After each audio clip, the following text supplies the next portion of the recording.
Estoy de pie frente al mostrador del aeropuerto, mirando la pantalla con mi número de vuelo parpadeando en rojo.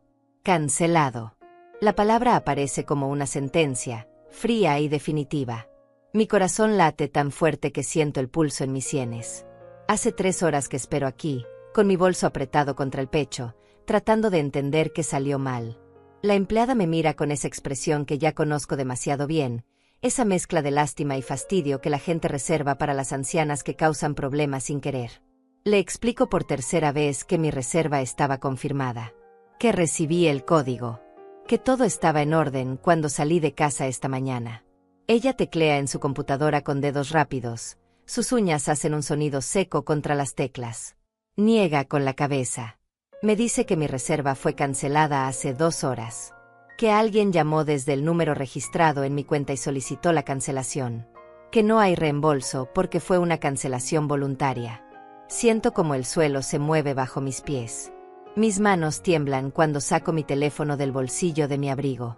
La pantalla se ilumina y ahí está. Un mensaje de Valeria. Mi hija. Las palabras aparecen en la pantalla como cuchillos.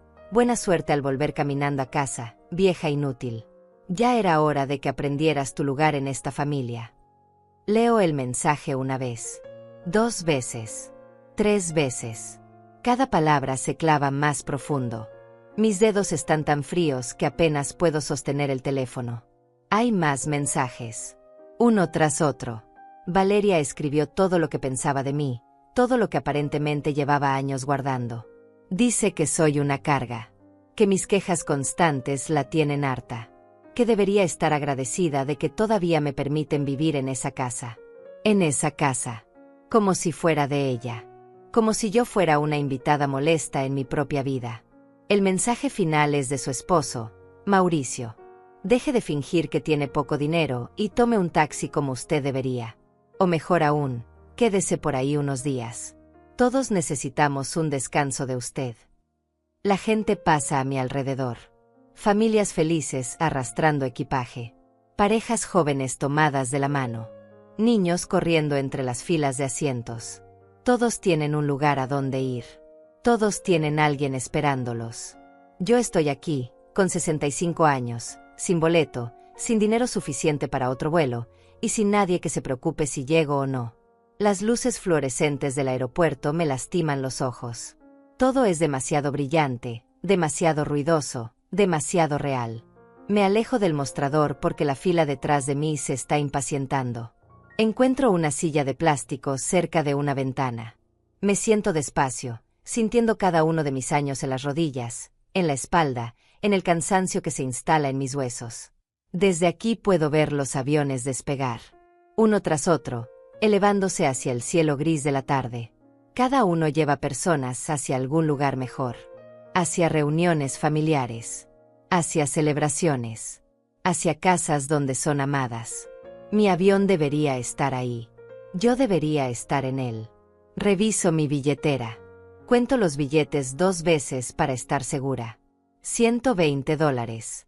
Es todo lo que tengo hasta fin de mes. El boleto que compré me costó casi todos mis ahorros de 3 meses. Valeria lo sabía. Sabía que este viaje era importante para mí. Sabía que había ahorrado cada centavo. Sabía que iba a visitar a mi hermana Irene, a quien no veo hace 4 años. Mi hermana que está enferma. Mi hermana que tal vez no tenga muchos años más. Y aún así, Valeria canceló mi vuelo. Llamó al aeropuerto, usó mis datos, y destruyó mis planes como si fueran basura. El teléfono vibra en mi mano. Otro mensaje. Esta vez es una foto. Es mi habitación. Mi pequeña habitación en la parte trasera de la casa. Valeria tomó una foto de mis cosas tiradas en el suelo. Mis libros. Mi ropa. Las fotografías de mi esposo fallecido. Todo está desparramado como si un tornado hubiera pasado por ahí. El mensaje dice: limpiando el cuarto de invitados. Ya encontramos mejor uso para este espacio. Cuando vuelvas, si es que vuelves, tus cosas estarán en cajas en el garaje. No lloro. He aprendido a no llorar. Las lágrimas nunca cambiaron nada. Las lágrimas solo hacen que la gente te vea como más débil, más patética, más digna de lástima. Guardo el teléfono. Respiro hondo. El aire del aeropuerto huele a café quemado y a productos de limpieza. Hay un hombre vendiendo periódicos a pocos metros. Una mujer arrastra a un niño pequeño que no quiere caminar. Una pareja discute sobre direcciones. La vida continúa. El mundo sigue girando. Y yo estoy sentada aquí, invisible, olvidada, cancelada. Pienso en cómo llegué a este momento. En todas las decisiones que me trajeron aquí. En todos los años que dediqué a ser buena madre, buena esposa, buena persona. Trabajé toda mi vida. Crié a Valeria sola después de que su padre murió. Le di todo. La puse en buenas escuelas. Me aseguré de que tuviera oportunidades que yo nunca tuve. Y ahora ella me trata como si fuera nada. Como si todos esos años no significaran nada. Como si yo no significara nada. Pero esto no comenzó hoy. No comenzó esta mañana cuando me desperté emocionada por mi viaje. No comenzó cuando empaqué mis pocas pertenencias con cuidado, doblando cada prenda como si fuera algo precioso. Esto comenzó hace 3 semanas, en la cocina de esa casa donde he vivido durante los últimos 30 años. La casa que construí con mi esposo. La casa donde crié a mi hija. La casa que ahora, según Valeria, ya no me pertenece.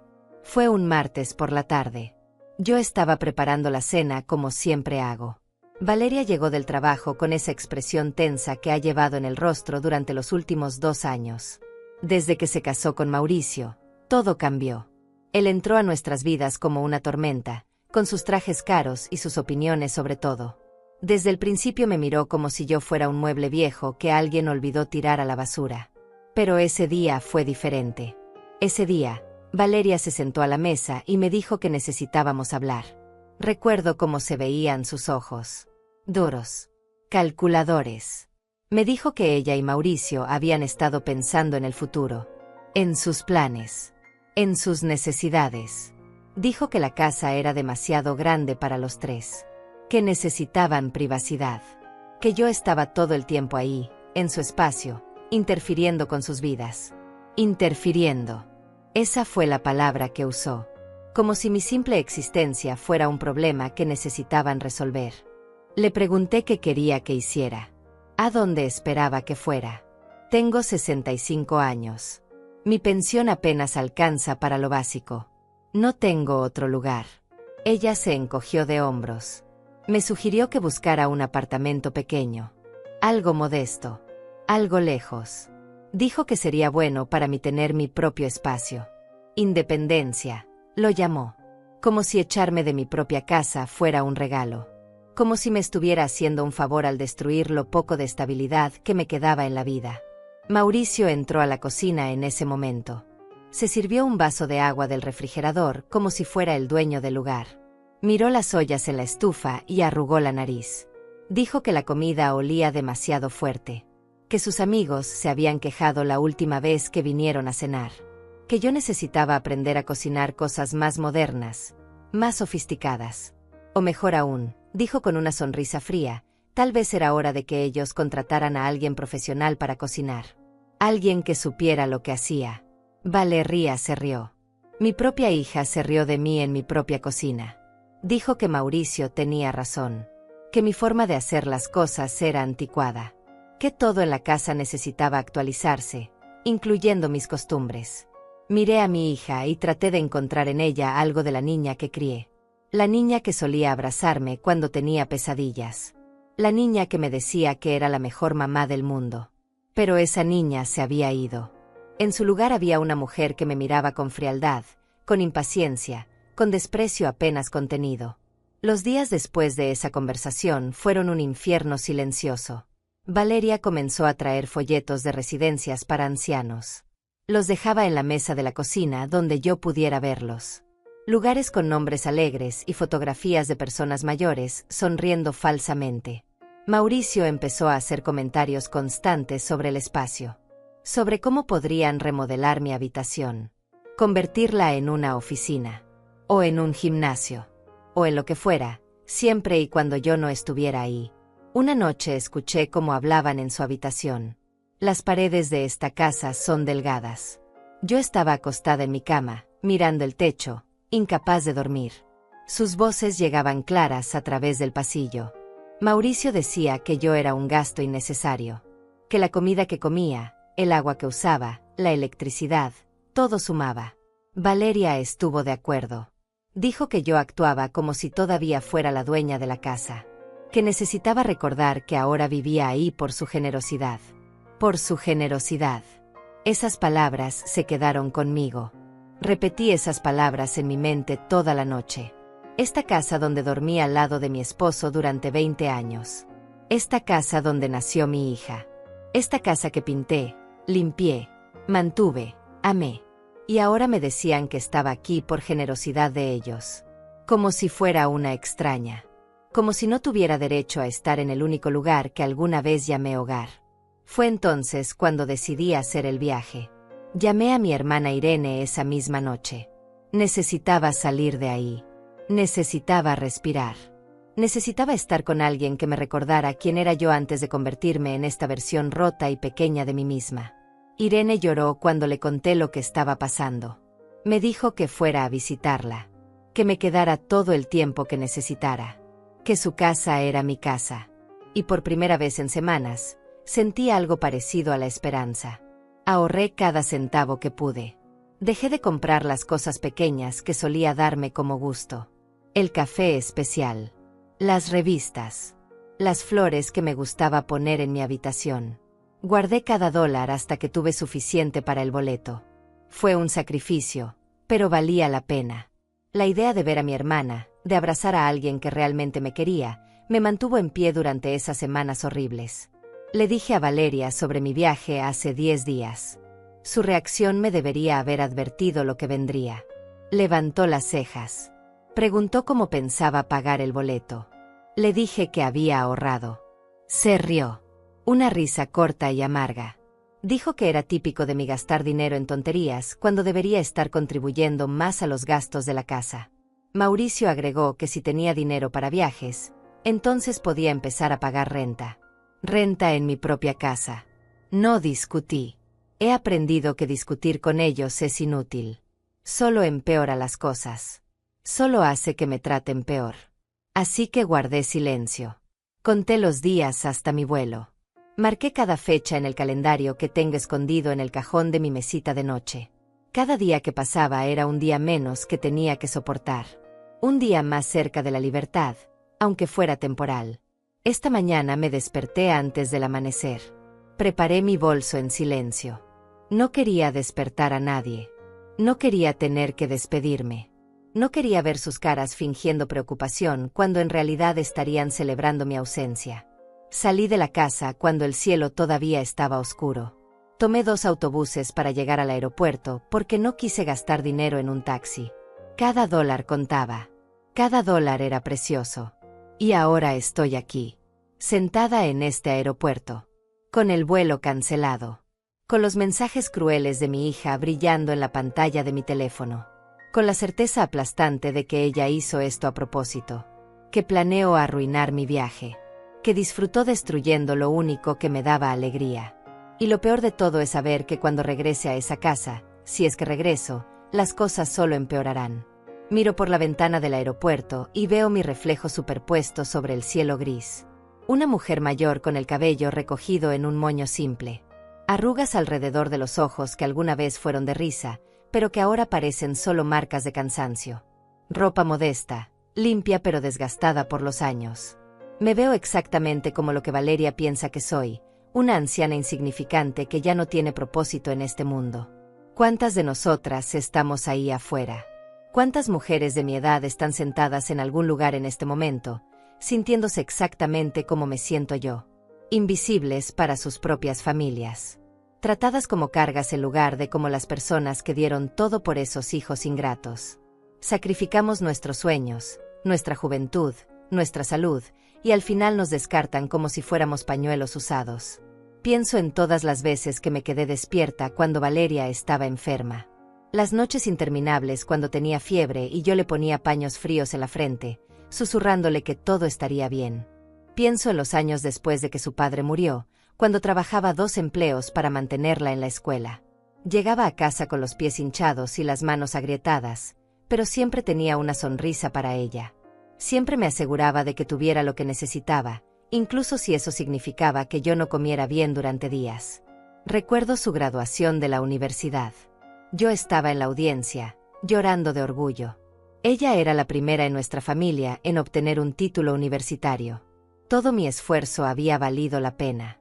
O eso pensé. Después de la ceremonia, ella me presentó a sus nuevos amigos, a sus compañeros de clase con sus familias elegantes. Vi cómo cambiaba su expresión cuando me miraban, como si de repente se avergonzara de mí, de mi vestido sencillo, de mis zapatos viejos, de mis manos trabajadas que no sabían esconder todo lo que habían hecho por ella. Las cosas cambiaron después de eso.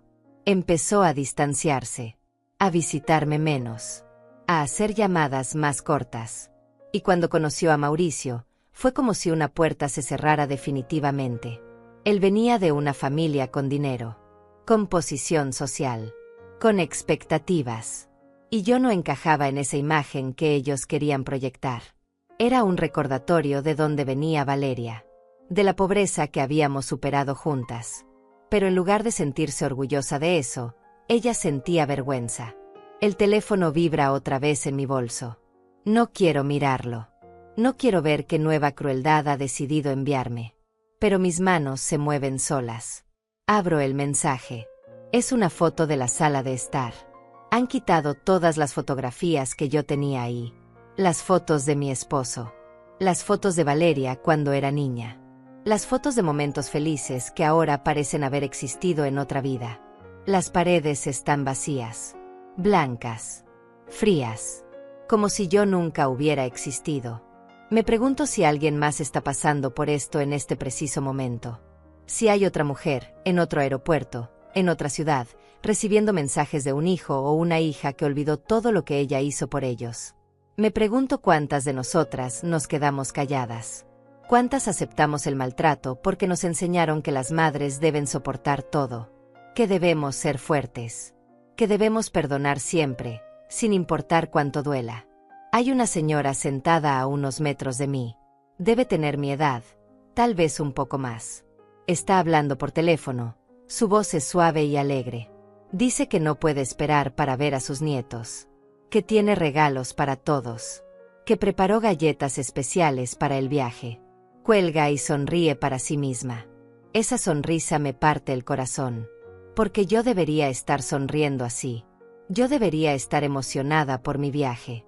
Pero en lugar de eso, estoy aquí con el estómago hecho un nudo y lágrimas que me niego a derramar. Durante años me convencí de que las cosas mejorarían. Que Valeria maduraría. Que recordaría quién fue yo para ella. Que un día llegaría a mi puerta con flores y una disculpa, diciendo que había sido una tonta, que había olvidado lo importante. Pero ese día nunca llegó. Y ahora me doy cuenta de que nunca llegará. Porque para ella, yo ya no soy su madre. Soy un obstáculo. Un inconveniente. Una vergüenza que necesita esconder. Mauricio empeoró todo. Antes de él, Valeria al menos fingía algo de afecto. Me llamaba de vez en cuando. Me preguntaba cómo estaba, aunque sus preguntas sonaran mecánicas. Pero después de que se casaron, incluso esa pequeña cortesía desapareció. Él la convenció de que yo era tóxica. De que mis expectativas eran irrazonables. De que mi simple presencia en sus vidas era un peso que necesitaban soltar. Y tal vez tengan razón. Tal vez soy egoísta por querer tener un lugar en la vida de mi hija. Tal vez debería simplemente desaparecer. Hacerles ese favor. Liberar ese espacio que tanto necesitan. Irme a algún lugar donde nadie me conozca y pasar mis últimos años en soledad. Hay momentos, como este, donde esa idea no suena tan terrible. Al menos estaría lejos de las miradas de desdén. Lejos de los comentarios hirientes. Lejos del recuerdo constante de que no soy querida en el único lugar donde debería serlo. Pero otra parte de mí, una parte pequeña pero obstinada, se niega a rendirse. Esa parte me recuerda que yo no siempre fui esta persona derrotada. Que hubo un tiempo cuando yo era fuerte. Cuando tomaba decisiones difíciles. Cuando enfrentaba problemas de frente en lugar de esconderme de ellos. Esa parte me susurra que todavía hay pelea en mí. Que todavía tengo valor, incluso si nadie más lo ve. Cierro los ojos por un momento. Respiro profundo. El aire entra frío y sale tembloroso. Puedo escuchar los anuncios del aeropuerto. Vuelos llegando. Vuelos saliendo. Personas siendo llamadas a sus puertas de embarque. Toda esta vida moviéndose a mi alrededor mientras yo estoy atascada aquí, en este momento horrible, sin saber qué hacer a continuación. Abro los ojos y miro mi teléfono otra vez. Los mensajes de Valeria siguen ahí. Las palabras crueles. Las fotos de mi habitación destruida. Todo es evidencia de cuánto me desprecia. De cuán poco significo para ella. Pero también es evidencia de algo más. De su cobardía. Porque en lugar de decirme estas cosas a la cara, tuvo que hacerlo por mensajes. En lugar de enfrentarme directamente, tuvo que sabotear mi viaje cuando yo ya estaba lejos. Me levanto de la silla. Mis piernas están rígidas de estar sentada tanto tiempo. Camino despacio hacia el baño del aeropuerto. Necesito lavarme la cara. Necesito un momento de privacidad antes de decidir qué voy a hacer. Los pasillos están llenos de gente apurada. Me muevo a un lado para dejarlos pasar. Siempre me estoy moviendo a un lado. Siempre estoy haciéndome pequeña para no molestar a nadie. En el baño, me miro en el espejo bajo las luces brillantes. Mi piel se ve cansada. Hay manchas oscuras bajo mis ojos. Mi cabello tiene más gris de lo que recordaba. Pero mis ojos, cuando realmente me miro en ellos, todavía tienen algo. Una chispa. Una fuerza que pensé que había perdido hace mucho tiempo. Tal vez todavía está ahí. Tal vez solo necesita ser recordada. Me lavo la cara con agua fría. El agua corre por mis mejillas y por un momento puedo fingir que estoy lavando todo lo malo. Pero cuando me seco con las toallas de papel ásperas, todo sigue ahí. El dolor. La humillación. La sensación de haber sido descartada como si no valiera nada. Salgo del baño y camino sin rumbo por el aeropuerto. Necesito mover mis piernas. Necesito hacer algo que no sea quedarme sentada pensando en lo miserable que es mi vida. Pero mientras camino, los recuerdos vienen. Todos esos años. Toda esa historia que Valeria parece haber olvidado por completo. Cuando su padre murió, ella tenía solo 12 años. Fue un infarto. Repentino. Devastador. Un día él estaba ahí, riendo en la mesa del desayuno, y al día siguiente yo estaba en el hospital viendo cómo cubrían su cuerpo con una sábana blanca. Recuerdo cómo grité. Cómo me derrumbé en ese pasillo frío. Cómo los enfermeros tuvieron que sujetarme porque mis piernas no podían sostenerme. Valeria no lloró en el funeral. Se quedó junto a mí, rígida y silenciosa. Pensé que estaba en shock. Pensé que el dolor vendría después. Y vino, pero de formas que yo no esperaba. Se volvió difícil. Rebelde. Enojada con el mundo. Y yo tuve que ser fuerte por las dos. Tuve que mantener la casa funcionando. Tuve que pagar las cuentas. Tuve que ser madre y padre al mismo tiempo. El seguro de vida de mi esposo apenas cubrió el funeral y las deudas que teníamos. Me quedé con la casa, gracias a Dios, pero todo lo demás fue una lucha constante. Conseguí trabajo limpiando oficinas por las noches. Salía después de que Valeria se dormía y regresaba antes de que despertara para ir a la escuela. Durante el día trabajaba en una lavandería. Mis manos siempre olían a detergente. Mi espalda siempre dolía. Pero nunca me quejé frente a ella. Nunca dejé que viera cuán difícil era.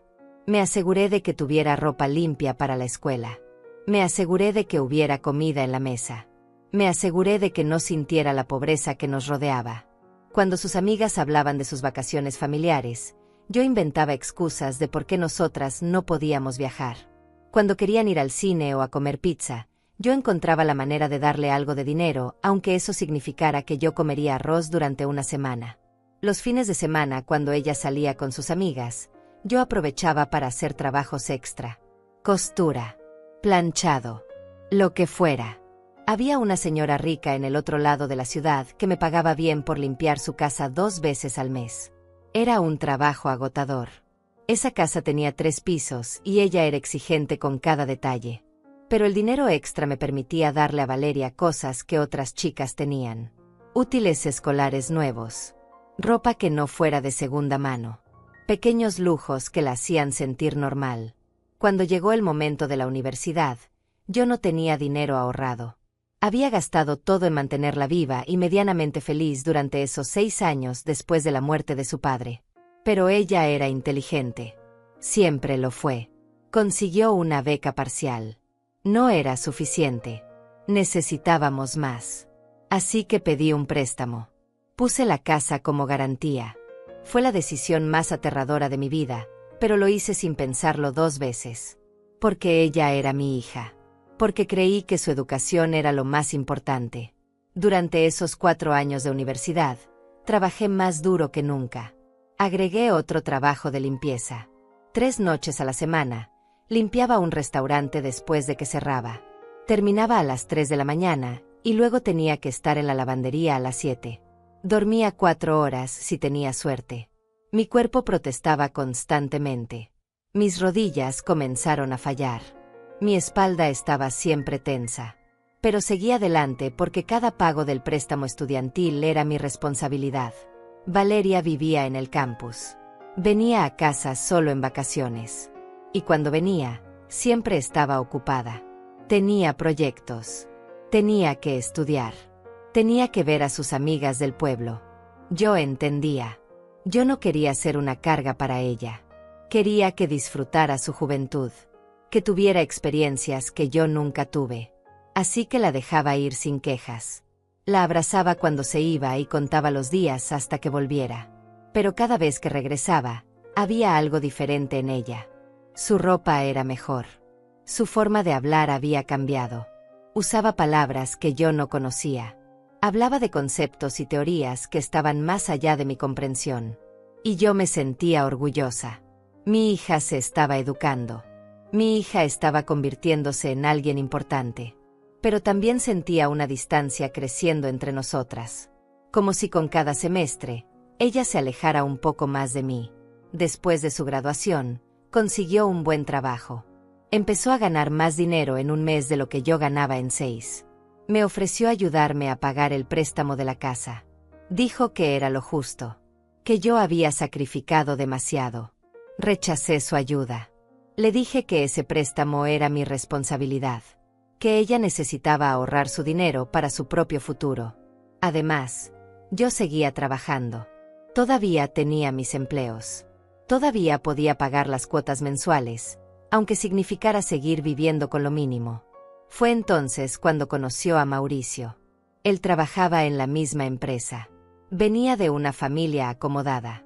Cuando Valeria me lo presentó, vi cómo él miraba nuestra casa. Nuestra pequeña casa modesta con sus muebles viejos y sus paredes que necesitaban pintura. Vi el juicio en sus ojos. Vi cómo evaluaba cada cosa, cada detalle, y nos encontraba deficientes. Pero sonrió. Estrechó mi mano. Dijo las cosas correctas. Y yo quería creer que era un buen hombre porque mi hija lo había elegido. Se casaron en una ceremonia pequeña. Mauricio pagó todo. No quiso mi ayuda. Dijo que era su regalo para Valeria. Yo estuve ahí, en un vestido prestado, sintiéndome fuera de lugar entre sus familiares elegantes y amigos sofisticados. Durante el brindis, Valeria agradeció a todos. Agradeció a sus profesores. Agradeció a sus amigos. Agradeció a la familia de Mauricio por recibirla. Me mencionó al final, casi como una idea de última hora. Agradeció mi apoyo. Apoyo. Como si todo lo que había hecho pudiera resumirse en esa palabra tan pequeña. Después de la boda, propusieron que viviéramos juntos. Dijeron que tenía sentido económico. Que la casa era suficientemente grande. Que así yo no estaría sola. Acepté porque pensé que sería bueno. Pensé que tendríamos tiempo para reconstruir nuestra relación. Pensé que tal vez, viviendo bajo el mismo techo, ella recordaría quién era yo. Quién había sido para ella. Pero me equivoqué. Desde el primer día, las reglas cambiaron. Mauricio comenzó a reorganizar todo. Dijo que necesitaban privacidad en ciertas áreas de la casa. Que ciertas habitaciones ahora eran solo para ellos. Mi espacio se fue reduciendo poco a poco. Primero fue la sala de estar. Luego el comedor. Después la cocina en ciertos horarios. Me encontré retirándome cada vez más a mi habitación, tratando de no molestar, tratando de no estar en el camino. Valeria nunca intervino. Cuando Mauricio hacía comentarios sobre mis costumbres, ella asentía. Cuando él sugería cambios que básicamente me excluían, ella estaba de acuerdo. Era como si hubiera olvidado que esa era mi casa. Como si hubiera olvidado que yo había vivido ahí mucho antes que él. Como si hubiera olvidado todo. Y ahora estoy aquí, en este aeropuerto. El resultado final de años de ser empujada cada vez más hacia los márgenes de mi propia vida. Me dejaron claro que no soy bienvenida. Que no me quieren. Que sería mejor para todos si simplemente desapareciera. Y lo intenté. Intenté irme por unos días. Darles el espacio que tanto decían necesitar. Pero incluso eso fue demasiado para ellos. Incluso un pequeño momento de paz para mí era algo que necesitaban destruir. Regreso a la silla junto a la ventana. Mis piernas no pueden caminar más. El cansancio es tan profundo que siento que podría quedarme dormida aquí mismo, en medio de todo este ruido y movimiento. Saco mi teléfono otra vez. No sé por qué sigo mirándolo. Tal vez parte de mí espera que haya un mensaje diferente. Una disculpa. Un error. Algo que explique todo esto de una manera que tenga sentido. Pero solo hay más crueldad. Mauricio envió un video. Mi corazón se acelera cuando veo la miniatura. Es mi habitación otra vez. Presiono play con dedos temblorosos. El video comienza y es él caminando por mi espacio, su voz clara y burlona. Está grabando todo. Mis pocas pertenencias. Mis libros viejos apilados junto a la cama.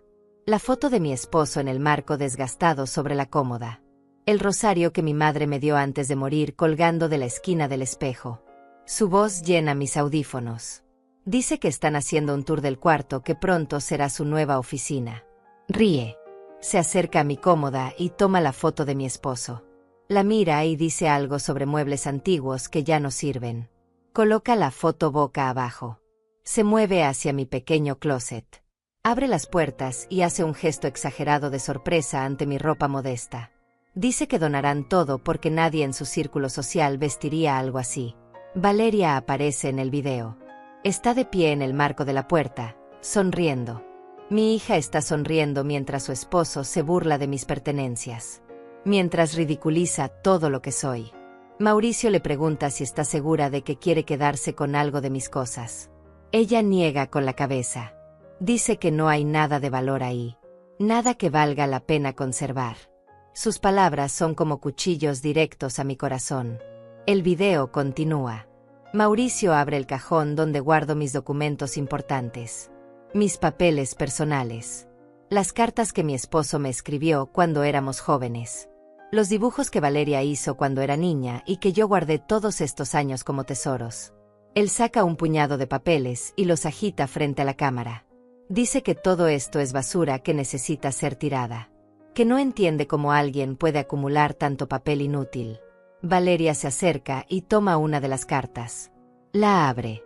Lee en voz alta con una voz burlona las palabras románticas que mi esposo me escribió hace más de 40 años. Mauricio ríe. Dice que es cursi. Que es patético. Valeria arruga la carta y la tira al suelo. Mi cuerpo entero se tensa viendo esto. Esas cartas son todo lo que me queda de él. Son sagradas para mí. Y ella las está tratando como basura. El video termina con Mauricio diciendo que para cuando yo regrese, si es que regreso, todo esto habrá desaparecido. Que el cambio será bueno para todos. Especialmente para mí, dice con sarcasmo. Que tal vez aprenderé a ser menos apegada a cosas materiales sin valor. La pantalla se vuelve negra. Me quedo mirando mi reflejo en el vidrio oscuro del teléfono. Esta mujer de 65 años con lágrimas que finalmente comienzan a caer. No puedo contenerlas más. Lloro en silencio, con los hombros temblando. Trato de no hacer ruido porque no quiero que la gente me mire. No quiero su lástima. Pero las lágrimas siguen viniendo. Por las cartas de mi esposo. Por los recuerdos que están destruyendo. Por la hija que perdí sin saber exactamente cuándo o cómo. Por la vida que construí y que ahora está siendo demolida por personas que deberían amarme. Una señora mayor se sienta en la silla junto a mí. Tiene el cabello blanco perfectamente peinado y lleva un suéter tejido de color verde. Me ofrece un pañuelo de tela de su bolso. No dice nada. Solo me lo extiende con una sonrisa amable. Lo tomo con manos temblorosas y me seco los ojos. Murmuro un agradecimiento. Ella asiente y permanece sentada a mi lado en silencio compasivo. Después de unos minutos, habla. Su voz es suave, con un acento que no puedo identificar. Pregunta si estoy bien. Es una pregunta simple, pero la forma en que la hace, con genuina preocupación, hace que algo dentro de mí se rompa completamente. Le digo que no estoy bien, que mi vuelo fue cancelado, que mi hija lo hizo, que no tengo a dónde ir. Las palabras salen atropelladas, mezcladas con sollozos que ya no puedo controlar. Ella escucha sin interrumpir. Cuando termino, suspira profundamente. Me dice que tiene 3 hijos, que 2 de ellos la olvidaron en cuanto tuvieron sus propias vidas, que solo uno la llama regularmente. Dice que a nuestra edad, descubrimos quienes realmente nos amaron y quienes solo amaron lo que podíamos darles. Sus palabras son tristes, pero hay una especie de paz en la forma en que las dice, como si hubiera hecho las paces con esa verdad. Le pregunto qué hizo, cómo superó el dolor de ser rechazada por sus propios hijos. Ella me mira con ojos sabios y cansados. Dice que dejó de esperarlos, que dejó de necesitar su aprobación, que construyó una vida con las personas que sí la valoraban. Su hijo menor, sus amigas, su comunidad. Dice que fue difícil al principio, como amputar una parte de ti misma, pero que con el tiempo, el dolor disminuyó, y descubrió que podía ser feliz sin ellos. Sus palabras se asientan en mi pecho como piedras pesadas, porque sé que tiene razón. Sé que necesito dejar ir a Valeria, dejar ir la esperanza de que algún día me vea realmente, que me valore, que me ame como yo la amo. Pero es tan difícil. Es mi única hija. Es todo lo que me queda de mi esposo. Es la razón por la que sobreviví todos esos años difíciles después de su muerte. La señora me da su nombre. Se llama Margarita. Me cuenta que vive sola en un apartamento pequeño a 2 horas de aquí, que su hijo menor la visita cada domingo, que tiene un jardín en su balcón donde cultiva hierbas y flores, que se unió a un grupo de lectura con otras mujeres de su edad, que su vida es simple pero es suya, que finalmente, después de años de vivir para otros, está viviendo para ella misma. Le hablo de mi hermana Irene, de cómo no la he visto en 4 años, de cómo está enferma y tal vez no le quede mucho tiempo, de cómo este viaje era mi oportunidad de estar con ella, de recordar que alguien en este mundo realmente me quiere. Margarita asiente comprensivamente. Dice que tengo que encontrar una manera de llegar a donde está mi hermana, que no puedo dejar que Valeria me robe eso también. Miro mi teléfono otra vez. Reviso mis mensajes y ahí está. Un mensaje de Irene de esta mañana, antes de que todo se desmoronara. Dice que preparó mi habitación favorita, que cocinó mi comida preferida, que cuenta las horas hasta que llegue.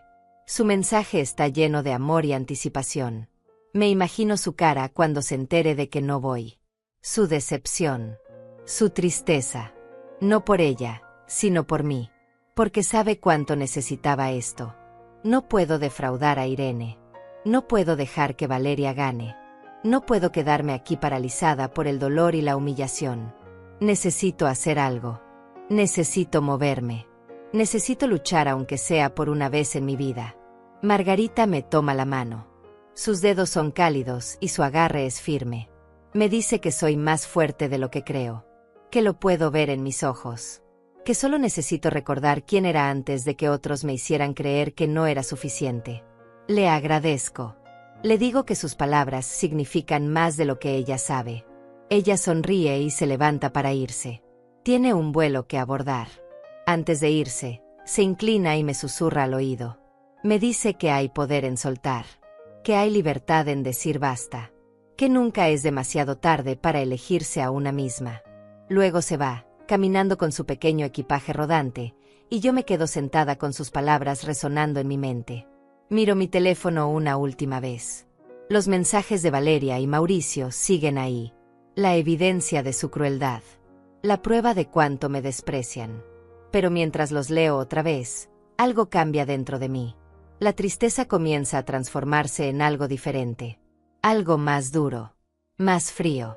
Algo que se parece a la determinación. Porque hay algo que Valeria no sabe. Algo que Mauricio no sabe. Algo que he mantenido en secreto todos estos años no por malicia, sino porque nunca pensé que necesitaría usarlo. Pero ahora, viendo cómo destruye mis pertenencias, cómo se burlan de mi dolor, cómo celebran mi humillación, me doy cuenta de que tal vez es hora de que sepan la verdad. Me levanto de la silla y camino hacia el mostrador de información del aeropuerto. Mis piernas todavía están débiles, pero hay una nueva energía corriendo por mis venas. Una empleada joven con el uniforme del aeropuerto me pregunta en qué puede ayudarme. Le explico que necesito encontrar la manera más económica de llegar a mi destino. Ella teclea en su computadora y me da opciones. Un autobús que sale en 3 horas. Cuesta $45. El viaje durará 10 horas, pero llegará a la ciudad donde vive mi hermana. Saco mi billetera y cuento el dinero otra vez. Si compro ese boleto, me quedarán $75. Suficiente para emergencias. Suficiente para sentirme segura durante el viaje. Le digo que tomaré ese autobús. Ella imprime mi boleto y me indica dónde está la terminal. Le agradezco y camino hacia la salida del aeropuerto con mi bolso apretado contra mi pecho. La terminal de autobuses está a 10 minutos caminando. El aire exterior es frío y el cielo está nublado. Huele a lluvia. Camino despacio por la acera, pasando taxis y autos que recogen pasajeros. Veo familias abrazándose, parejas besándose, personas que tienen a alguien esperándolos. Sigo caminando sin mirar atrás. La terminal de autobuses es un edificio viejo con bancas de plástico gastadas y un olor a café rancio. Hay pocas personas esperando. Un hombre mayor duerme en una esquina con su sombrero cubriéndole la cara. Una mujer joven con un bebé trata de calmarlo mientras come un sándwich. Un adolescente con audífonos mira su teléfono sin levantar la vista. Me siento en una banca cerca de la ventana y espero. Saco mi teléfono y miro los mensajes otra vez. Necesito grabarlos. Necesito tener evidencia de todo lo que han dicho y hecho. Tomo capturas de pantalla de cada mensaje. Del video de Mauricio burlándose de mis cosas. De las fotos de mi habitación destruida. De cada palabra cruel. Guardo todo en una carpeta especial. Porque aunque todavía no sé exactamente qué voy a hacer, sé que esto no puede quedar sin consecuencias. Mi teléfono suena. Es un número desconocido. Por un momento considero no contestar, pero algo me dice que debo hacerlo. Respondo con voz cautelosa. Es un hombre. Su voz es profesional y amable. Se presenta como José Andrade, abogado. Dice que necesita hablar conmigo sobre un asunto urgente relacionado con documentos de propiedad. Mi corazón se acelera. Le pregunto de qué está hablando. Él explica que su bufete ha estado tratando de contactarme durante las últimas semanas. Que enviaron cartas a mi dirección, pero todas fueron devueltas sin abrir. Que necesitan mi firma en documentos relacionados con la casa donde vivo. Dice que hay discrepancias en los registros. Que alguien ha estado tratando de hacer cambios en la titularidad sin la documentación apropiada. Pregunta si puedo visitarlos para aclarar la situación. Le digo que estoy fuera de la ciudad, pero que regresaré pronto. Le pregunto qué tipo de cambios están tratando de hacer. Él duda por un momento. Dice que no puede dar muchos detalles por teléfono, pero que alguien presentó documentos alegando ser el propietario exclusivo de la propiedad. Que cuando verificaron los registros originales, encontraron inconsistencias. Que necesitan hablar conmigo antes de proceder con cualquier cosa. Mi mente comienza a conectar piezas. Valeria y Mauricio. Están tratando de quitarme la casa legalmente. Están tratando de eliminarme completamente de mi propia propiedad. Por eso me están tratando así. Por eso me están empujando para que me vaya. Piensan que si me hacen suficiente miserable, simplemente desapareceré y ellos podrán tomar todo sin que nadie haga preguntas. Le doy al abogado el número de mi hermana. Le digo que estaré ahí durante la próxima semana, pero que podemos hablar por teléfono si es necesario. Él dice que eso funcionaría. Que lo importante es que yo esté consciente de la situación. Que no firme nada sin consultarlo primero. Que tenga cuidado. Sus palabras finales resuenan en mis oídos después de que colgamos. Tenga cuidado. Me quedo mirando mi teléfono por un largo rato. Todo empieza a tener sentido ahora. La hostilidad creciente. La urgencia por hacerme sentir no bienvenida. Los comentarios sobre que la casa ya no es mía. No estaban siendo crueles por crueldad. Estaban siendo crueles con un propósito. Querían que me fuera antes de que descubriera lo que estaban tramando. Pero hay algo que ellos no saben. Algo que nunca les dije porque nunca pensé que necesitarían saberlo. Cuando mi esposo murió, él dejó todo a mi nombre. Absolutamente todo. La casa. Las cuentas bancarias pequeñas que teníamos. Incluso un seguro de vida que yo nunca cobré porque decidí dejarlo como fondo de emergencia. Todos los documentos están en una caja de seguridad en el banco. Una caja que solo yo puedo abrir.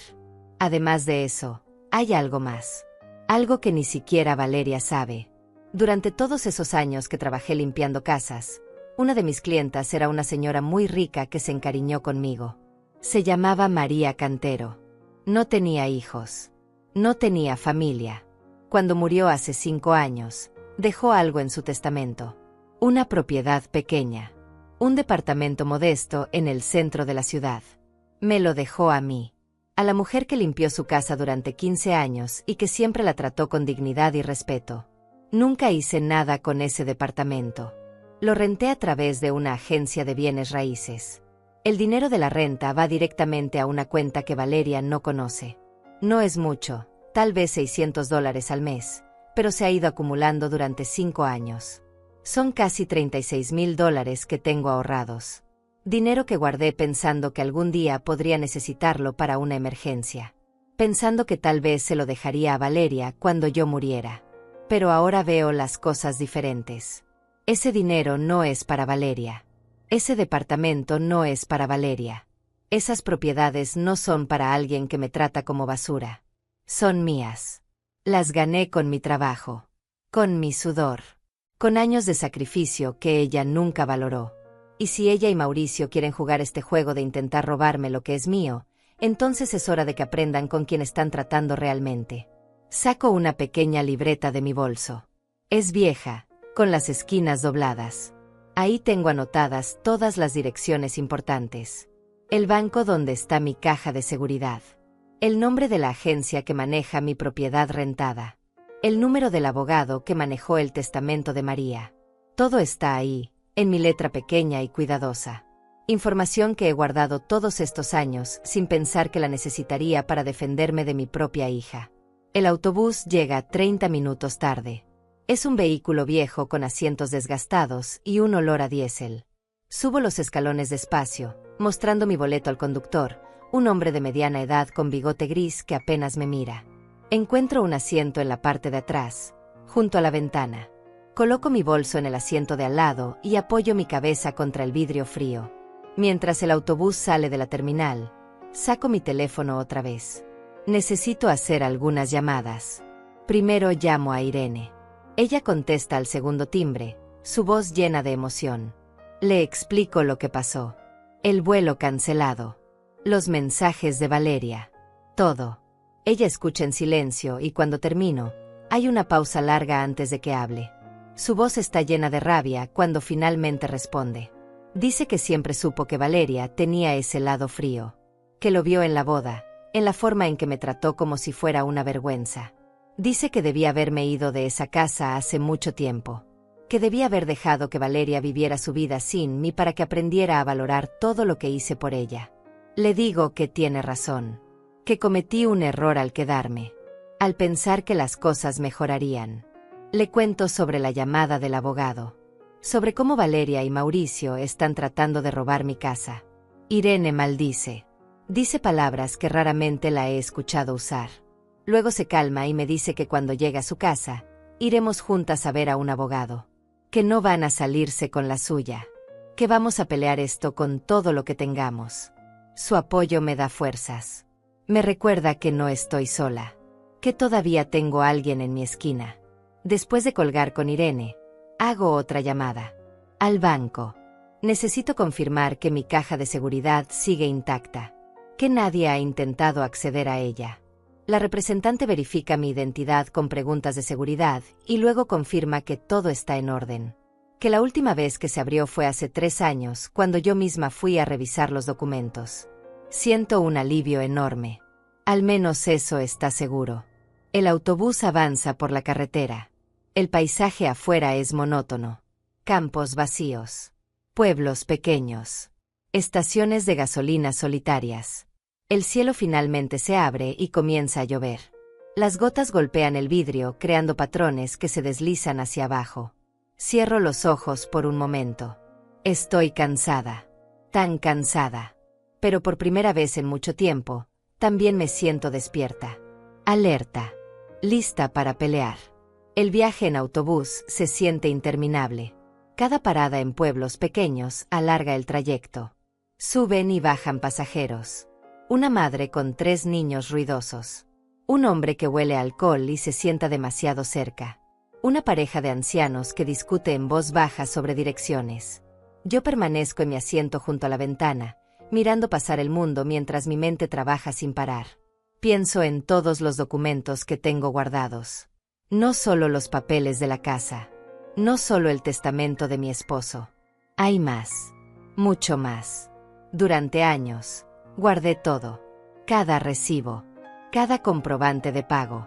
Cada documento que demostraba que yo era quien mantenía esa casa funcionando. Los pagos de impuestos están a mi nombre. Los servicios están a mi nombre. El título de propiedad, el original que está en mi caja de seguridad, está solo a mi nombre. Cuando mi esposo murió, él se aseguró de que todo fuera clarísimo.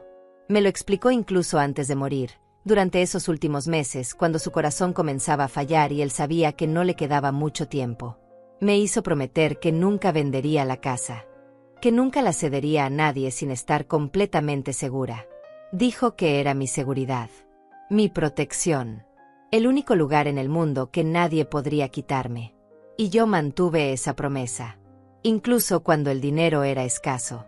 Incluso cuando hubo momentos en que vender la casa habría resuelto todos mis problemas económicos. Nunca lo consideré seriamente.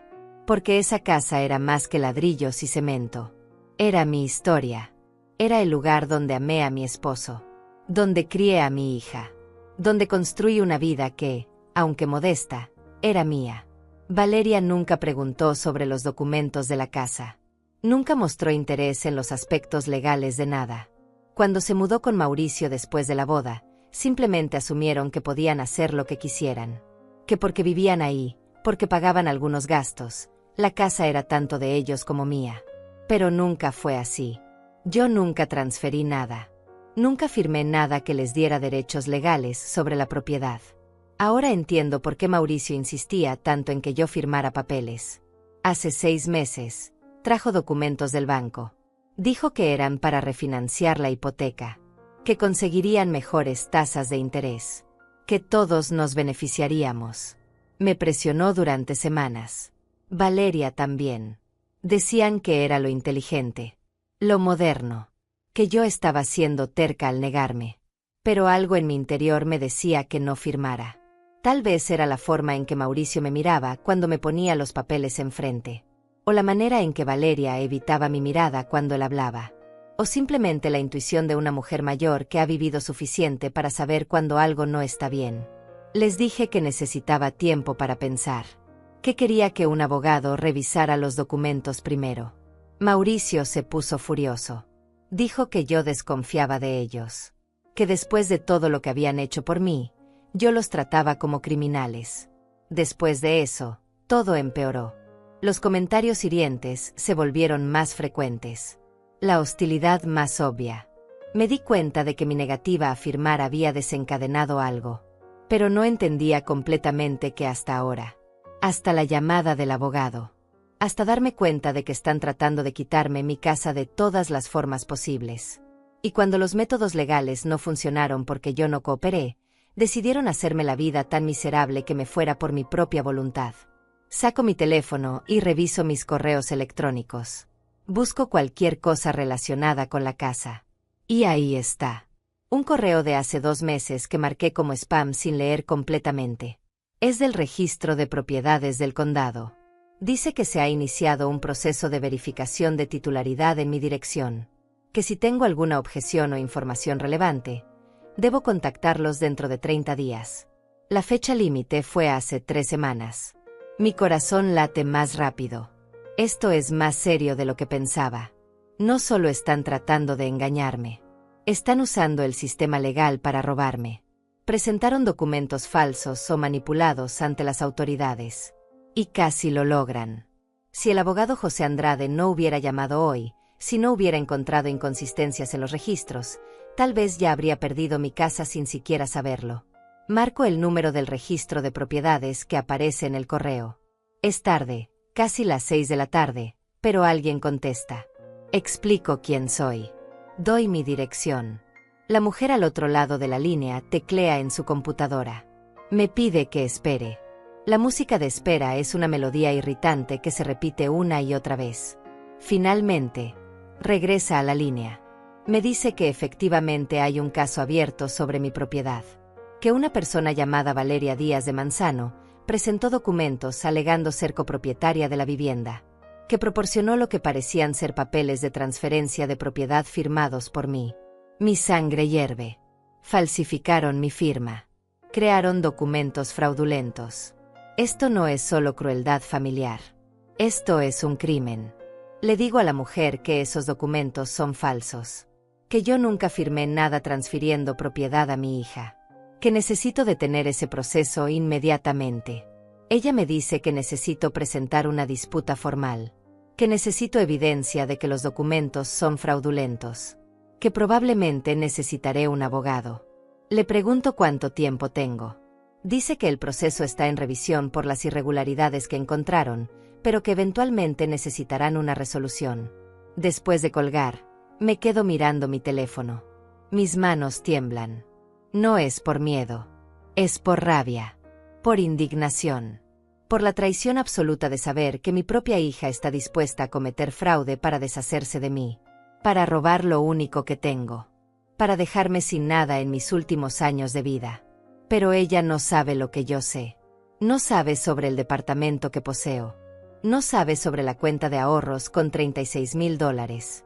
No sabe que tengo los documentos originales de la casa guardados de forma segura. No sabe que su madre, la anciana inútil que tanto desprecia, es en realidad más astuta de lo que jamás le dio crédito. El autobús se detiene en una estación de servicio. El conductor anuncia un descanso de 20 minutos.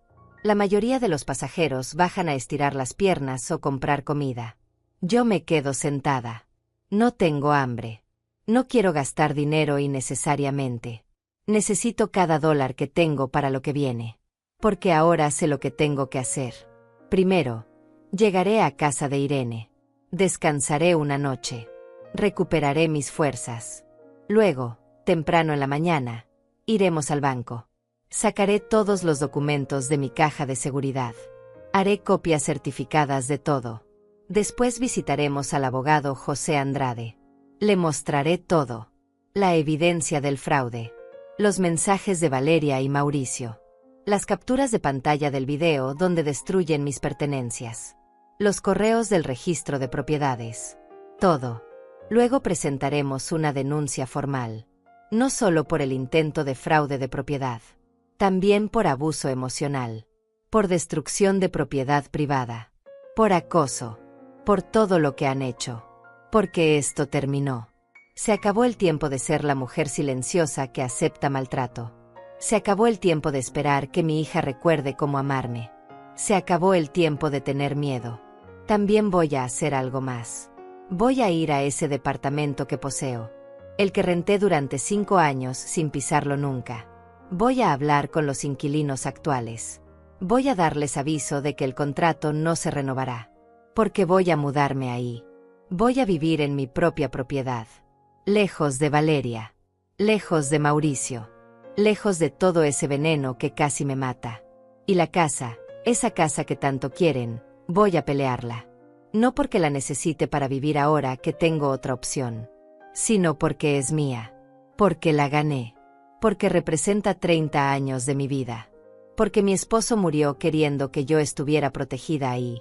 Y no voy a dejar que 2 personas sin escrúpulos me la roben solo porque pueden. El autobús arranca otra vez. Quedan todavía 4 horas de viaje. Me acomodo en mi asiento y cierro los ojos. Por primera vez en este horrible día, siento algo parecido a la paz. No es felicidad. Todavía duele demasiado para eso. Pero es determinación. Es claridad. Es saber exactamente qué camino tomar y tener el coraje para caminarlo. Mi teléfono vibra. Otro mensaje de Valeria. No lo abro. No necesito leer más de su veneno. Ya sé todo lo que necesito saber sobre quién es ella realmente. Sobre lo que es capaz de hacer. Las ilusiones se acabaron. La niña que crié, la hija que amé, ya no existe. Tal vez nunca existió. Tal vez siempre fue esta persona egoísta y cruel, y yo estaba demasiado ciega de amor maternal para verlo. Pienso en mi esposo. En lo que diría si estuviera aquí ahora. Probablemente estaría furioso. Él amaba a Valeria profundamente, pero también tenía un sentido muy fuerte de lo correcto y lo incorrecto. No habría tolerado esto. No habría permitido que ella me tratara así. Tal vez es bueno que no esté aquí para ver en qué se convirtió su hija. Le rompería el corazón. Pero él me dejó las herramientas para protegerme. Los documentos. La casa a mi nombre. Las instrucciones claras de nunca ceder mi seguridad. Es como si hubiera sabido, incluso entonces, que algún día podría necesitar defenderme. Y ahora ese día llegó. Y voy a honrar su memoria peleando. Voy a honrar todos los sacrificios que hicimos juntos asegurándome de que no fueron en vano. El autobús llega a su destino final a las 3 de la mañana. Estoy exhausta. Cada hueso de mi cuerpo duele. Bajo los escalones del vehículo con cuidado, aferrándome al pasamanos. El aire nocturno es frío y huele a humedad. La terminal está casi vacía. Solo un empleado de limpieza pasa el trapeador por el suelo sucio. Afuera, bajo la luz amarillenta de un farol, veo el auto de Irene. Mi hermana sale corriendo hacia mí en cuanto me ve. Nos abrazamos en medio del estacionamiento vacío. Ella es 2 años mayor que yo, pero en este momento siento como si fuera la hermana menor. Como si ella fuera la fuerte y yo la que necesita protección. Lloro en su hombro. Todas las emociones del día salen de una vez. Ella me sostiene y me deja llorar sin decir nada. Solo me acaricia el cabello como hacía cuando éramos niñas y yo tenía pesadillas. Finalmente nos separamos. Ella toma mi bolso y lo pone en su auto.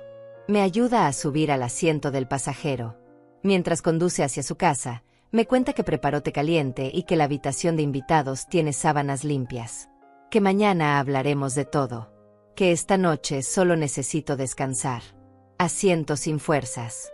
Mis ojos se cierran solos durante el corto trayecto. Su casa es pequeña y acogedora. Huele a canela y a limpio. Me lleva directo a la habitación.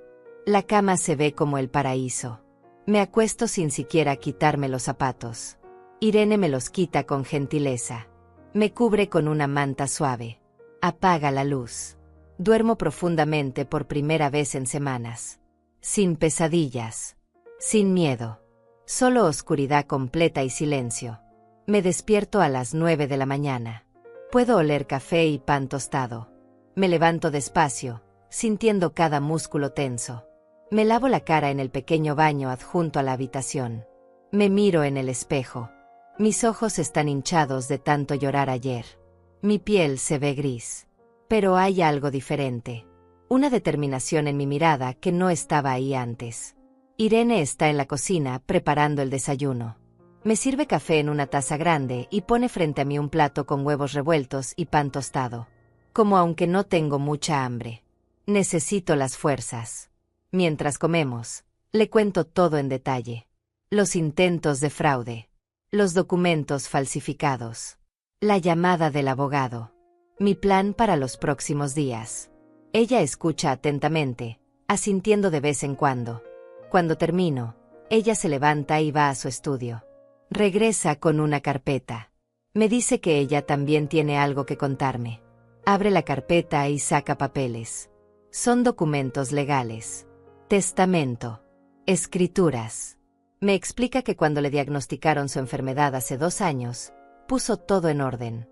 Que su casa, sus ahorros, todo me lo deja a mí. Que soy su única heredera. Que quiere que yo sepa esto ahora, mientras todavía puede decírmelo. Trato de protestar. Le digo que ella va a estar bien. Que no debe hablar así. Ella sonríe con tristeza. Me dice que no somos inmortales. Que ella tiene paz con lo que venga. Que lo importante es que yo esté cuidada. Que nunca más tenga que depender de personas que no me valoran. Sus palabras me hacen llorar otra vez. Pero son lágrimas diferentes. Son lágrimas de gratitud. De amor. De saber que alguien en este mundo realmente se preocupa por mí. Después del desayuno, nos vestimos y salimos. Primera parada, el banco.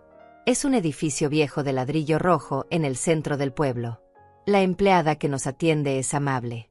Le explico que necesito acceder a mi caja de seguridad. Me pide identificación. Verifico mi identidad. Ella me lleva a la bóveda. La caja está exactamente como la dejé hace 3 años. Saco todos los documentos. Los originales del título de la casa. El testamento de mi esposo. Los papeles del seguro de vida. Las escrituras del departamento que heredé de María Cantero. Todo está ahí, intacto, a salvo. Hacemos copias certificadas de cada documento. La empleada del banco certifica cada página con su sello oficial. Le explico brevemente la situación. Ella asiente comprensivamente. Me dice que lamentablemente ve casos así con frecuencia. Familias que intentan aprovecharse de sus ancianos. Me sugiere que también solicite un reporte de mi historial crediticio. Que verifique si han intentado abrir cuentas o pedir préstamos a mi nombre. Es una buena sugerencia. Lo hago inmediatamente. El reporte llega por correo electrónico 1 hora después. Lo reviso con cuidado. Hay 2 intentos de abrir tarjetas de crédito a mi nombre en los últimos 3 meses. Ambos fueron rechazados porque la información no coincidía completamente. Pero ahí están. Los intentos. Más evidencia de lo que Valeria y Mauricio han estado haciendo. Imprimo todo. Lo agrego a mi carpeta que crece cada vez más. Nuestra siguiente parada es el bufete de José Andrade. Su oficina está en el 2º piso de un edificio modesto cerca de la plaza principal. Su secretaria nos recibe y nos hace pasar después de unos minutos. José es un hombre de unos 50 años, con cabello gris y lentes. Su oficina está llena de libros legales y tiene un olor a papel viejo. Nos sentamos frente a su escritorio. Le muestro todo. Los documentos originales. Las copias certificadas. Las capturas de pantalla de los mensajes de Valeria. El video de Mauricio burlándose de mis pertenencias. Los correos del registro de propiedades. El reporte de crédito con los intentos fraudulentos. Él revisa cada cosa meticulosamente. Toma notas en una libreta legal. Hace preguntas específicas. Su expresión se pone cada vez más seria mientras avanza. Cuando termina de revisar todo, se recuesta en su silla y suspira. Me dice que tengo un caso muy sólido. Que la evidencia de fraude es clara. Que los documentos que Valeria presentó ante el registro de propiedades son obviamente falsos cuando se comparan con los originales que yo tengo. Que los intentos de abrir crédito a mi nombre agregan otro nivel de criminalidad. Que además, el video y los mensajes demuestran no solo crueldad sino intención maliciosa. Me explica el proceso. Primero, presentaremos una disputa formal ante el registro de propiedades con todos los documentos originales. Eso detendrá inmediatamente cualquier cambio en la titularidad. Segundo, presentaremos una denuncia penal por intento de fraude, falsificación de documentos y robo de identidad. Tercero, solicitaremos una orden de restricción que les impida acercarse a mí o a mi propiedad. Cuarto, iniciaremos un proceso de desalojo legal para sacarlos de mi casa. Le pregunto cuánto tiempo tomará todo esto. Él es honesto. Me dice que podría tomar meses. Que ellos probablemente pelearán. Que intentarán manipular la situación. Que tal vez incluso intenten usar la relación familiar para generar simpatía. Pero me asegura que con la evidencia que tenemos, eventualmente ganaremos. La ley está de nuestro lado. La verdad está de nuestro lado. Hablamos de costos. Él me dice que sus honorarios son de $200 por hora. Que un caso como este podría costar entre $5 y $10,000 dependiendo de cuánto peleen ellos. Pienso en mis $36,000 ahorrados. Dinero que guardé pensando dejárselo a Valeria. Dinero que ahora usaré para defenderme de ella. Le digo que tengo los recursos. Que proceda con todo. Que quiero justicia. Firmamos un contrato de representación legal. Él comienza inmediatamente a preparar los documentos. Me dice que para el final del día habrá presentado la disputa ante el registro de propiedades. Que mañana irá personalmente a la estación de policía para presentar la denuncia criminal. Que en 3 días tendremos audiencia para la orden de restricción. Las cosas se están moviendo rápido. Más rápido de lo que pensé que sería posible. Salimos de su oficina con una sensación de alivio y poder. Irene me abraza en la calle. Me dice que está orgullosa de mí. Que esto es lo correcto. Que mi esposo estaría orgulloso también. Caminamos a un pequeño café cerca de ahí y pedimos almuerzo. Como con más apetito que en meses. La comida sabe mejor. El aire se siente más limpio. Es como si un peso enorme hubiera sido levantado de mis hombros. Mientras comemos, mi teléfono suena. Es un número local que no reconozco. Contesto. Es una mujer que se identifica como Samara Manzano, trabajadora social del condado. Dice que recibieron una llamada anónima reportando que una anciana está siendo abusada y necesita ayuda. Que están obligados a investigar cada reporte. Me pregunta si puedo reunirme con ella para una evaluación. Me quedo helada. Valeria. Esto tiene que ser obra de Valeria. De alguna manera se enteró de que estoy tomando acción legal y ahora está tratando de adelantarse. Probablemente llamó al condado alegando que yo estoy senil o que estoy siendo manipulada por alguien. Es un movimiento desesperado, pero también peligroso. Si una trabajadora social determina que no estoy en mis cabales, podría complicar todo mi caso legal. Le digo a Samara que con gusto me reuniré con ella. Que no tengo nada que ocultar.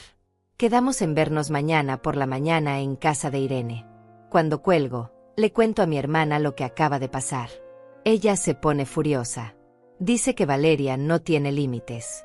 Que está dispuesta a usar cualquier táctica sucia para salirse con la suya. Llamo inmediatamente a José Andrade y le informo. Él me dice que esto es bueno en realidad. Que documentaremos la visita de la trabajadora social. Que su evaluación positiva de mi capacidad mental será útil en el caso. Pasamos el resto del día preparándonos para la visita de mañana. Irene limpia su casa aunque ya está impecable. Yo organizo todos mis documentos de forma clara y accesible. Preparo una línea de tiempo escrita de todo lo que ha pasado. Quiero estar lista para responder cualquier pregunta. Quiero demostrar más allá de cualquier duda que estoy completamente consciente y capaz de tomar mis propias decisiones. Esa noche, antes de dormir, reviso mi teléfono una última vez. Hay docenas de mensajes de Valeria. Los leo todos.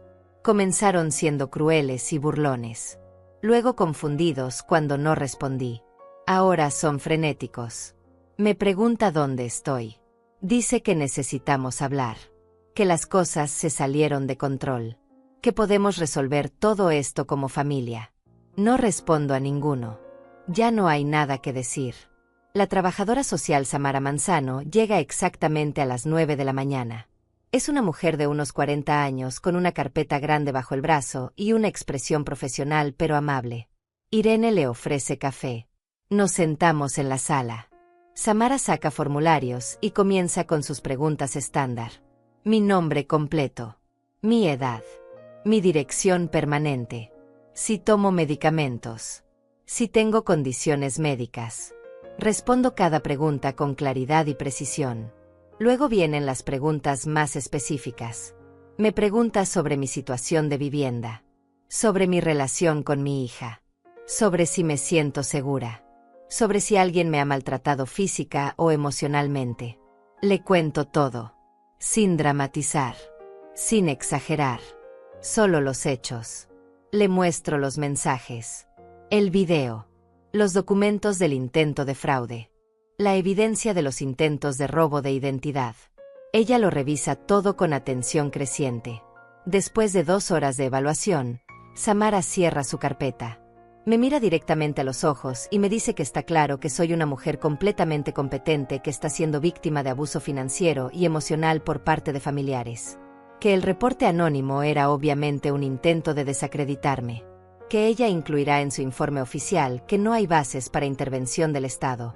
Que de hecho, Ella recomendará que se investigue a quienes hicieron el reporte falso.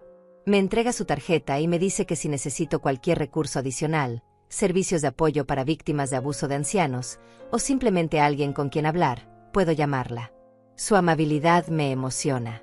Le agradezco sinceramente. Después de que se va, Irene y yo nos abrazamos. Otro obstáculo superado. Otro intento de Valeria que fracasó. 2 días después, José Andrade me llama. Tiene noticias. La disputa ante el registro de propiedades fue aceptada. Los documentos fraudulentos de Valeria han sido oficialmente rechazados. El título de la casa permanece únicamente a mi nombre. Además, la denuncia penal fue presentada y aceptada. Hay una investigación abierta. Un detective quiere hablar conmigo la próxima semana. La audiencia para la orden de restricción es 3 días después. Tengo que volver a la ciudad donde está mi casa. Irene insiste en acompañarme. Llegamos al juzgado temprano. José ya está ahí esperándonos. Me explica que Valeria y Mauricio también estarán presentes, que probablemente intentarán hablar conmigo, que no debo responderles, que deje que él maneje todo. Cuando entramos a la sala, los veo. Valeria está sentada con Mauricio. Se ven diferentes, nerviosos. Cuando me ve, su expresión cambia. Sorpresa. Luego rabia. Mauricio me mira con odio puro. Valeria intenta acercarse, pero José se interpone. Le dice que no puede hablar conmigo, que cualquier comunicación debe ser a través de abogados. Ella retrocede, sus ojos llenos de lágrimas que no me conmueven. La audiencia es breve. El juez revisa la evidencia, los mensajes, el video, los documentos del fraude, el reporte de la trabajadora social. La cara del juez se endurece mientras lee. Cuando termina, mira a Valeria y Mauricio con desaprobación evidente. Concede la orden de restricción inmediatamente. Además, ordena que tienen 30 días para desalojar mi propiedad. Que cualquier pertenencia mía que hayan dañado o destruido debe ser compensada. Valeria grita. Dice que es injusto. Que soy su madre. Que ella me cuidó. Mauricio la toma del brazo tratando de calmarla. El juez golpea su mazo. Advierte que si continúan, los acusará de desacato. Se callan. La sala se llena de un silencio tenso. Salimos del juzgado con la orden oficial en mano. Afuera, Valeria me espera. Ignora la presencia de José e Irene. Me mira con ojos suplicantes. Dice que necesitamos hablar. Que todo esto es un malentendido. Que podemos arreglarlo. Le respondo por primera vez en días. Le digo que ya no hay nada que arreglar. Que ella eligió tratarme como basura. Que ahora tiene que vivir con las consecuencias de sus decisiones. Me dice que soy su madre. Que se supone que las madres perdonan todo. Le digo que ser madre no significa aceptar abuso. Que ella dejó de ser mi hija el día que decidió robarme. Que el amor tiene límites. Que ella cruzó todos los míos. Sus lágrimas finalmente caen. Pero yo me doy la vuelta y camino hacia el auto de Irene sin mirar atrás. 2 semanas después, estoy en mi departamento. El que heredé de María Cantero. Los inquilinos anteriores se mudaron y yo tomé posesión. Es pequeño pero luminoso. Tiene ventanas grandes que dan a un parque. Irene me ayudó a amueblar con cosas simples pero bonitas. Mi nueva vida. Mi nuevo comienzo. Valeria y Mauricio desalojaron la casa hace 3 días. Dejaron las llaves con el abogado sin decir palabra. Contraté a una empresa de limpieza. Encontraron algunas de mis pertenencias que no destruyeron. Las fotografías de mi esposo. Algunos libros. El rosario de mi madre. Los traje a mi departamento y los coloqué con cariño. Decidí rentar la casa. No quiero venderla. Es mi seguridad. Mi herencia. Pero tampoco quiero vivir ahí. Tiene demasiados recuerdos dolorosos ahora. Un agente de bienes raíces ya tiene inquilinos interesados. Una familia joven con 2 niños. Personas que apreciarán el hogar que fue. Mi teléfono vibra. Es un mensaje de mi nieto.